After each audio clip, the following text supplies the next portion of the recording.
Reacher sur Amazon Prime met en vedette Alan Ritchson, anciennement chez les Titans, dans le rôle principal, offrant une version différente mais fidèle au livre du personnage par rapport à la version de Tom Cruise dans le film de 2012, Jack Reacher. Lee Child, l'auteur des romans originaux sur lesquels le personnage et la série sont basés, soutient fortement depuis le début l'acteur Ritchson.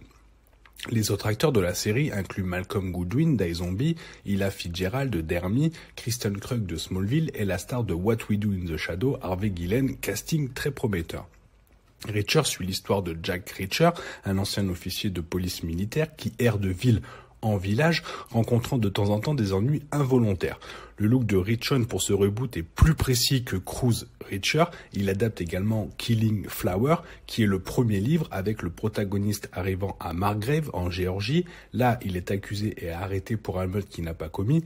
Se trouvant emmêlé dans la résolution de l'affaire, il travaille aux côtés du policier Roscoe et du détective en chef Finlay.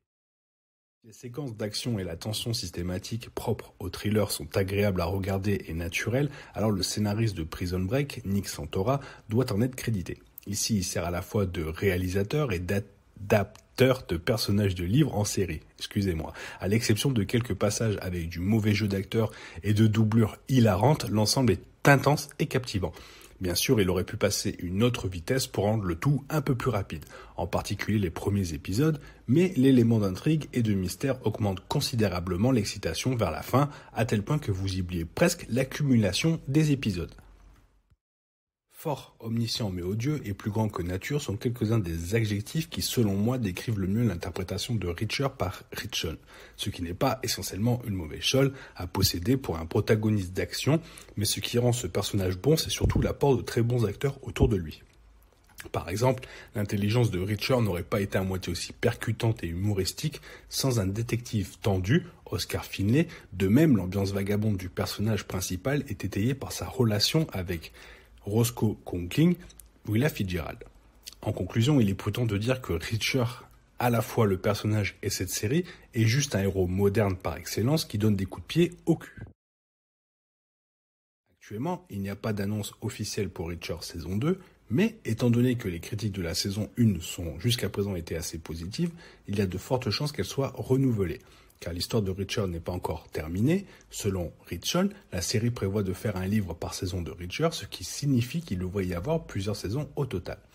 Reacher, la saison 1, se termine avec Reacher qui s'éloigne de Margrave et laisse derrière lui toutes ses expériences, ainsi que d'autres souvenirs à enterrer. Cela prépare bien la saison 2 pour que Reacher se rende dans un nouvel endroit pour de nouvelles aventures, en suivant l'intrigue de l'un et des autres livres de Reacher, de Lee Child. Alors que cette première saison adapte Killing Flower, le premier livre de la série des romans de Shield, il est prudent de supposer que la saison 2 couvrira le deuxième livre, Die Trying, qui se déroule à Chicago. Merci d'avoir suivi cette courte, mais avec toutes les informations de ma critique sur Reacher saison 1. On se retrouve la prochaine fois dès que j'aurai fini une autre série, dans peu de temps, j'imagine. Les filles et les gars, à plus!